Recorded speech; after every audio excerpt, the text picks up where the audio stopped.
Si cette femme est ainsi vénérée, c'est parce qu'elle a été élue à vie pour représenter une figure mythique du pays, l'unique reine de l'histoire du Bénin, la reine Tassi Angbe. C'est la reine Tassi Angbe qui a conduit pour la première fois des femmes à la guerre. Elles étaient comme ses sœurs et comme les filles de ses sœurs. C'est cette reine qui a formé un corps d'armée de femmes. C'est elle qui nous a laissé en héritage la mémoire de ces guerrières courageuses. Si elle n'avait pas fait tout cela, on ne serait pas en train d'en parler aujourd'hui. Celle dont on parle aujourd'hui, c'est Tassi Angbe.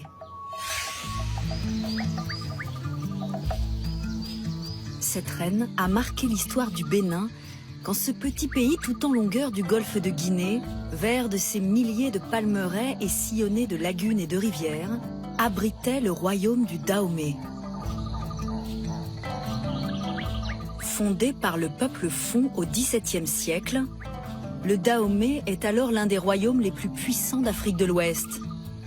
Durant 3 siècles, 13 rois se succèdent à Abomey, la capitale du royaume, âprement défendue par ceux qui sont en charge de la protéger.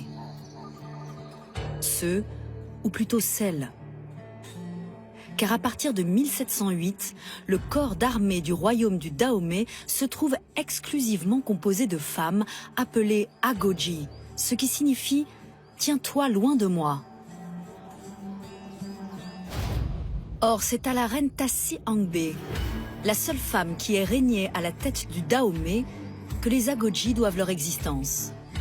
Et leur mythe sanguinaire aussi. Au Bénin, elles sont le symbole de la bravoure au féminin.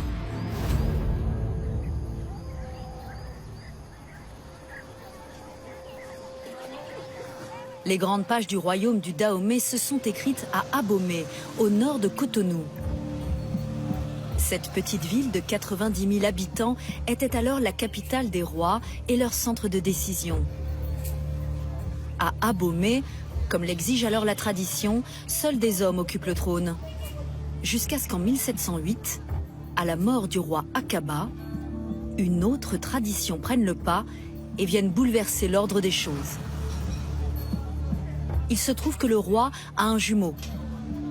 Or, selon les croyances populaires, les jumeaux sont les 2 faces d'un même miroir, et si l'un meurt, l'autre prend ses fonctions. Mais le jumeau de feu Akaba est une jumelle. Voilà comment une reine se retrouve sur le trône, sous le nom de Tassi Angbe. Le vieux quartier d'Agbo Jananganto est à l'emplacement de son ancien palais. Depuis, de génération en génération, une représentante de l'unique reine du Dahomey est élue par la communauté.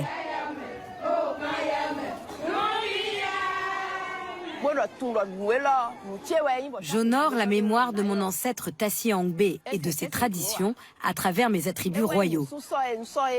Le casse-tête pour faire la guerre et la récade avec les insignes de la reine. Je ne peux les laisser en aucun cas quand je me déplace.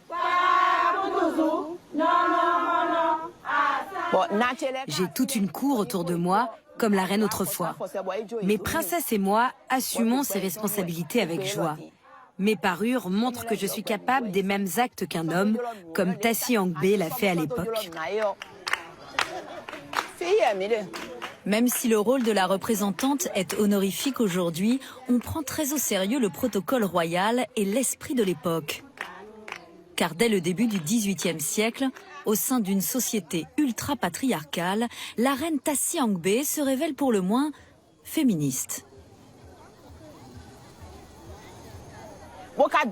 La reine Angbe a recruté des femmes et leur a donné une importance nouvelle dans la cité royale. Elle a décidé que les femmes devaient aller à la chasse, faire de l'élevage, de la poterie, pratiquer tous ces métiers qui étaient jusque-là réservés aux hommes.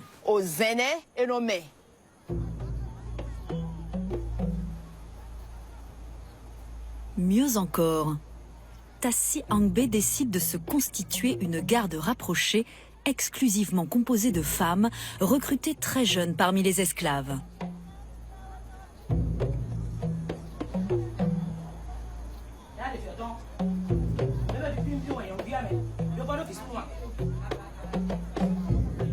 Ainsi prennent corps les Agodji. Mais progressiste ou pas, Tassi Angbe n'est qu'une régente sur le trône. Au bout de 3 ans, elle doit laisser la place au nouveau roi, Agadja. Depuis, le nom de Tassi Angbe a presque été effacé des manuscrits royaux. Mais son combat féministe, lui, connaît une suite dans l'histoire.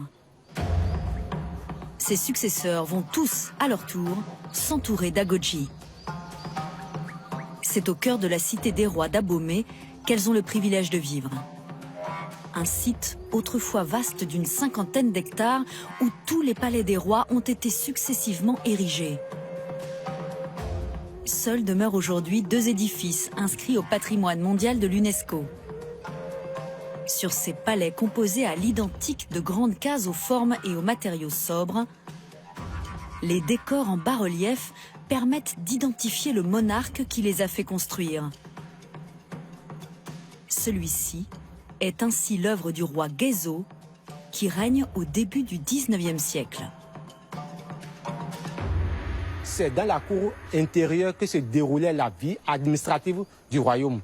C'est ce grand bâtiment qu'on appelle Adjalala, qui au fait était la case où le roi gérait son conseil de trône. Donc quand vous venez devant les Adjalala, il y a toujours des symboles qui sont en bas. Comme ici, vous avez un buffle. Le buffle est un des symboles du roi Gezo. Il dit que quand le buffle il est énervé et quand il baisse la tête, qu'il les ramasse tout sur son passage. Donc c'est un message envoyé à ses ennemis pour dire « Ne me fâchez pas, il faut savoir comment vous comporter avec moi ». Un phacochère pour le roi Akaba, un requin pour le roi Béanzin. Autant de symboles de puissance, alors que le royaume est dirigé par des rois-dieux entourés de femmes. Au même titre que ses nombreuses épouses, les Agodji sont la propriété du roi. Elles vivent à ses côtés dans des cases en terre de latérite, aujourd'hui disparues. Cette proximité même avec le monarque explique qu'elles sont vénérées par tous les sujets. Et plus encore quand elles se mettent en scène, comme cette troupe de comédiennes qui réinterprète aujourd'hui les danses des gardes au féminin, défilant crâne rasé, parés d'ossements, dans l'enceinte de la cité royale.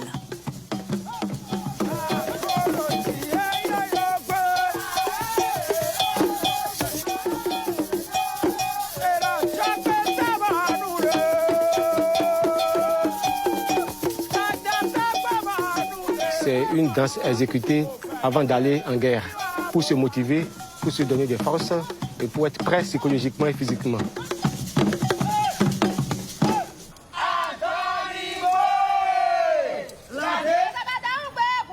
Il y avait une cour de parade des Amazones et c'est l'endroit où elles venaient émerveiller et aussi mettre de telles personnes en garde. Donc à travers leur danse pour prouver qu'elles ne sont pas n'importe quelle femme. Toutes doivent rester vierges. Quiconque se révèle leur amant est aussitôt exécuté. La légende dit que moins d'hommes seraient morts au combat qu'en essayant d'approcher sentimentalement une Agodji. Vous devez rester à distance pour les observer. Donc quand elles passent, tout le monde s'écartait sur le passage. Quand on parlait des Amazones dans le royaume, il y a certains qui se faisaient tout petits, notamment les hommes. Les souverains successifs, en revanche, vont vite comprendre que les Agodji peuvent être plus qu'une simple garde rapprochée.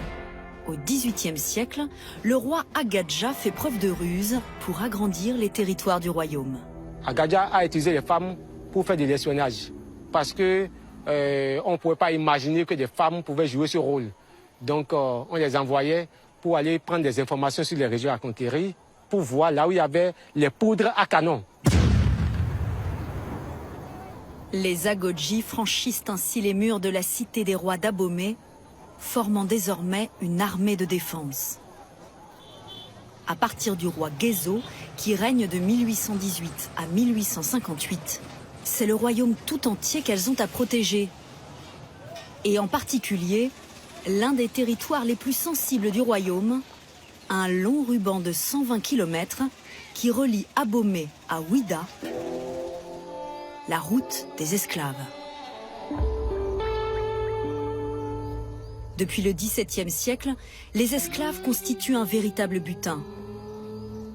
Capturés lors de razzias par les souverains du Dahomey, ils sont ensuite échangés sur la côte contre les armes ou les marchandises des colons. Au kilomètre 1, à la sortie d'Abomey, un totem rend hommage aux millions d'esclaves qui ont ainsi parcouru à pied cette route du calvaire, aujourd'hui fréquentée par des paysans. Les esclaves, quand ils quittent Abomey, c'est toujours très tôt le matin. En réalité, même le commerce se faisait en catimini. Les gens du royaume n'étaient pas au courant. D'où le départ très tôt le matin, vers 3h, 3h30. Donc ils étaient enchaînés. Donc au départ, ils étaient enchaînés au pied. Et là, on s'est rendu compte qu'ils ne marchaient pas très bien, c'était lent. Donc après, on a mis les chaînes au cou, toujours pour les empêcher de fuir. Pendant le règne de Guézo, plus de 5000 agodjis sont recrutés et nombreuses sont celles affectées à la surveillance de cette route hautement stratégique. C'est Guézo vraiment qui a recomposé l'armée des agodjiers. Et là, les a scindés en régiments avec des spécialités. Où il y en a qui étaient des faucheuses, il y en a qui tiraient à l'arc, il y en a qui... Bon, voilà. La première formation, c'était le combat corps à corps. Parce qu'à la base, il n'y avait pas d'armes à feu. Il y avait des formations dans les marécages, il y avait des formations dans la brousse. Donc, il fallait être apte à tous les environnements possibles, à tous les climats possibles. Et c'était des tout-terrain, au fait. Mais sous le règne du roi Béhanzin, à la fin du XIXe siècle, le destin des agodjis bascule. Après l'abolition de l'esclavage, la France cherche à étendre sa domination coloniale en Afrique équatoriale. En 1892, elle déclare la guerre au royaume du Dahomey. La guerre des Amazones contre l'armée française, c'était une guerre particulière. En ce sens qu'elle n'avait pas l'habitude d'être attaquée. C'est elle qui allait attaquer au départ. Cette fois-ci, l'armée composée d'agodjiers avait pour fonction d'empêcher l'armée française de rentrer dans le royaume. Le colonel français Alfred Dodds et ses soldats restent médusés par l'apparence de ces femmes que les colons baptiseront les Amazones du Dahomey. L'aventurier Sir Burton en parle presque avec effroi. Quelques-unes avaient près de 6 pieds de haut et étaient larges en proportion. Tant était le développement musculaire de ces viragos qu'on ne reconnaissait leur sexe qu'à leur poitrine. Au terme d'un demi-siècle de colonisation, le pays devient indépendant en 1960. Malgré leurs sacrifices légendaires pour tout un royaume, les femmes agodjis sont absentes des manuels scolaires et ont disparu du paysage. Il faut restaurer cette mémoire pour que les femmes aussi se prennent en charge. Sache que, au fait, avant nous, il y avait des gens qui avaient déjà fait le combat et que nous devons hériter de ce qu'ils ont légué pour continuer le combat, parce que c'est un combat de tous les jours.